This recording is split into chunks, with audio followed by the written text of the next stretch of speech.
Bom, pessoal, eu resolvi fazer esse vídeo porque a internet entrou em alvoroço total nas últimas semanas, nos últimos dias, por conta de um anúncio de vagas para trainee no Magazine Luiza, que determina exclusivamente as vagas para a população preta.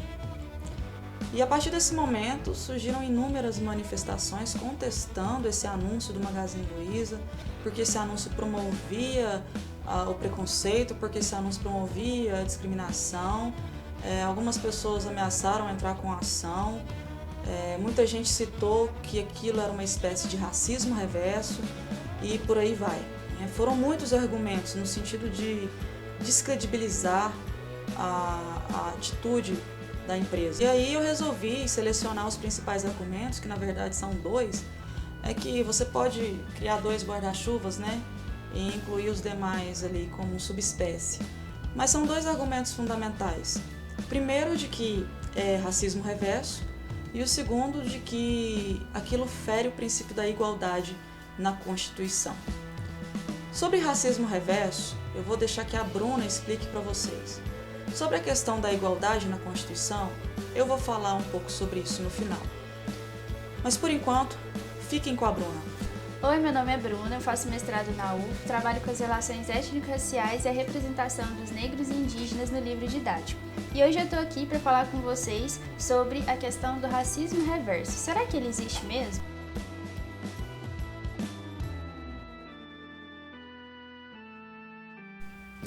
Mas antes precisamos levantar alguns pontos. Você sabe qual é a diferença entre racismo, preconceito e discriminação?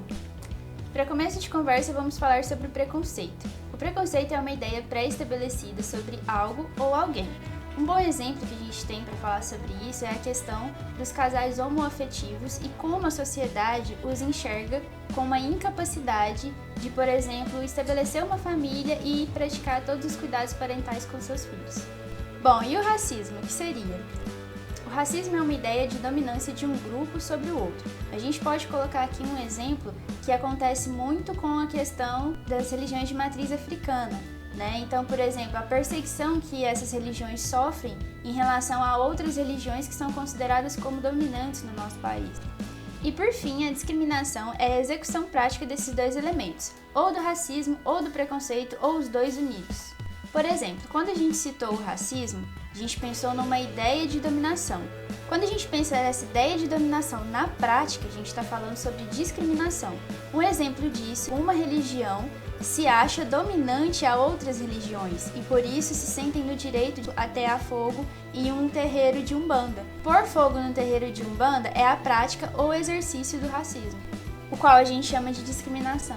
E em segundo lugar, precisamos falar sobre a dominação e suas formas de exercício, como por exemplo, cultural, religiosa, social e também a intelectual, que é o caso do epistemicídio. Já parou para observar o quanto a nossa educação está pautada em uma base totalmente eurocêntrica? Ou seja, exercendo o domínio completo sobre todas as formas de ensino. Em terceiro lugar, vamos trabalhar um questionamento. Em quais momentos da história o preto foi visto como uma raça pura e superior?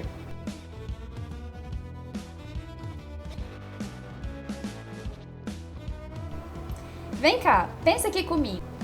Filmes, novelas, cargos de prestígio em uma empresa, ensino superior de cursos elitizados. Se você não se lembra, quem será que está contando essa história? Será que depois de 388 anos de escravidão e todo o resto de discriminação, a gente consegue inverter os lados? Vem cá, vamos pensar aqui comigo. Usando a minha força, eu tomo a caneta e o papel de uma pessoa para escrever a minha própria história. Quem aí vai ser silenciado? A caneta que assinou a abolição em 1888 é a mesma caneta que hoje assina salários diferentes entre pretos e brancos. A caneta que assinou a abolição em 1888 é a mesma caneta que assinou um decreto expulsando a população preta e marginalizada para os morros no Rio de Janeiro.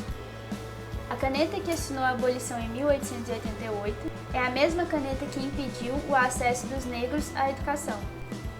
A caneta que assinou a abolição em 1888 é a mesma caneta que assina sentenças condenando pela cor e não pelo crime. Poderia continuar citando exemplos infinitos, mas eu não vou fazer isso porque o objetivo do vídeo é outro.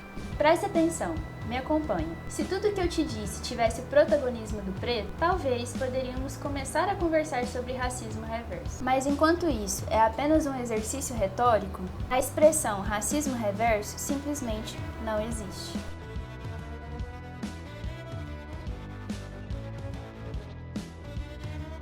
Depois dessa aula, acho que tá tranquilo, né, discutir por que não existe racismo reverso. Mas vamos questionar aqueles argumentos relacionados à igualdade. Basicamente, essas pessoas que afirmam esse tipo de argumento, elas estão utilizando o artigo 5º, né? Basicamente, todos são iguais perante a lei.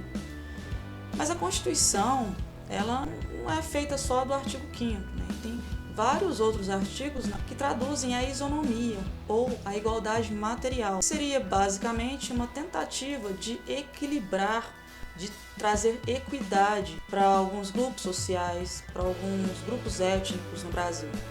Além de deixar de fazer uma interpretação literal, é importante fazer uma interpretação que considere o texto da Constituição como um todo. E não ignore as partes que você não gosta, utilizando apenas as partes que você gosta, ou que são importantes para o seu argumento. Sobre o artigo 5º, é importante também, é fundamental contextualizar a origem, natureza desse princípio de igualdade formal, porque isso não vem do nada, nada surge do nada. Nós precisamos remontar à Revolução Francesa. Esse artigo, ele tem natureza liberal. Durante a Revolução Francesa, a luta consistia basicamente em extinguir privilégios dos estamentos, extinguir privilégios da nobreza, do clero, basicamente extinção de privilégios. Então, quando você diz que todos são iguais perante a lei no contexto da Revolução Francesa, que é de fato o contexto da origem positivada desse princípio liberal, é de que nós precisamos combater privilégios, extinguir privilégios. Quando a gente traz isso para o ordenamento jurídico brasileiro sem considerar essa origem, nós estamos dizendo que nós estamos querendo combater privilégios.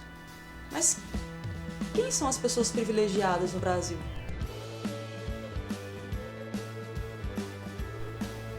Quem são as pessoas que gozam de status elevado no Brasil?